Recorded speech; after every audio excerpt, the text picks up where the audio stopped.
Hello students, आज हम पढ़ेंगे पाई और वृत्त की परिधि के बारे में। इससे पहले वाली वीडियो में मैंने आपको वृत्त क्या होता है और उससे संबंधित जितनी भी परिभाषाएं थी, जैसे कि केंद्र, त्रिज्या, व्यास, जीवा और ये सारी चीज़ें आपको थोड़ी बहुत मैंने उसमें बता दी थी। तो अब आज हम पढ़ेंगे पाई और वृत्त की परिधि। अभी तक आपने पढ़ा कि ओ जो है वृत्त का केंद्र है, ठीक है, वो वृत्त का केंद्र है। ए कोई बिंदु है और यहाँ से एक बिंदु चलना शुरू करता है, माना बी पे पहुँचता है, फिर सी पर, फिर डी पर, फिर ई पर, फिर एफ पर, फिर जी पर, फिर एच पर। ये बिंदु मैंने माने हुए हैं। इस तरीके से ये बिंदु चलायमान है, ठीक है, ये चलता रहता है और ये पथ इस पथ पर ये चलता रहता है। तो ओ इसका केंद्र है। ओ से ए तक की जो दूरी है वो त्रिज्या कहलाती है, ठीक है, वो त्रिज्या कहलाती है। अगर हम इसको पूरा जोड़ देंगे यहाँ से यहाँ तक, इसको आगे बढ़ा देंगे तो ये पूरा व्यास कहलाएगा, ठीक है। त्रिज्या का दुगना क्या होता है? व्यास होता है। अब हम क्या कर रहे हैं, परिधि निकालना चाहते हैं। तो ये परिधि होती क्या है? परिधि का मतलब है कि ये जो केंद्र है, इससे सारे बिंदुओं की जो दूरी है वो समान होती है, ये आपको पता है।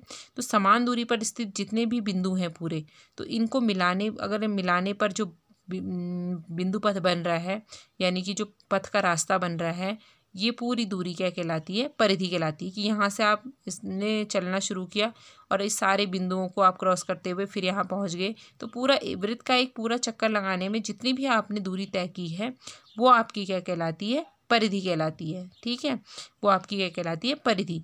अब इस परिधि को हम किस सूत्र से निकालते हैं हम वो देखेंगे। सबसे पहले हम ये देखते हैं कि पाई क्या होता है।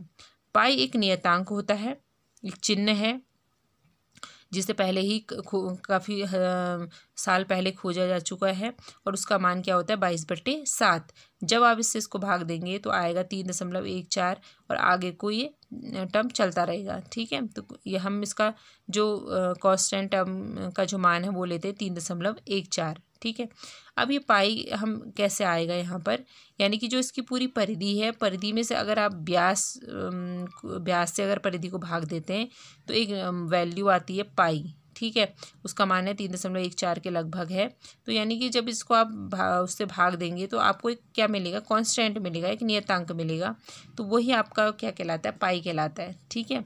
तो परिधि का मतलब क्या है यहाँ पर, कि जो आपका व्यास है पूरा, ये व्यास गुणा पाई आपकी क्या है? परिधि है, ठीक है। अब व्यास का मतलब क्या है आपका? 2r होता है, 2 गुना त्रिज्या 2r पाई, तो इसको हम लिखते हैं 2 पाई r, ठीक है, क्योंकि पाई तो एक कांस्टेंट है और 2 क्या है? अचर पद है, ठीक है। तो इस तरीके से आप इसको सॉल्व करेंगे, ठीक है। तो इस तरीके से आप करेंगे। इसका परिधि का सूत्र क्या हो गया? 2 पाई r, यानी कि एक चक्कर लगाने में तय की गई दूरी क्या कहलाती है? 2 पाई r कहलाती है, ठीक है। तो आप यहाँ पर परिभाषा क्लियर कर लीजिए कि वृत्त के केंद्र ओ से समान दूरी पर स्थित बिंदुओं को मिलाने पर बने बिंदु पथ, यानी बिंदु का जो रास्ता है वो वृत्त की क्या कहलाती है? परिधि। यानी कि वृत्त का एक पूरा चक्कर लगाने में तय की गई दूरी क्या कहलाती है? परिधि कहलाती है, ठीक है। तो इस प्रकार ये पाई है और ये क्या होगी? वृत्त की परिधि।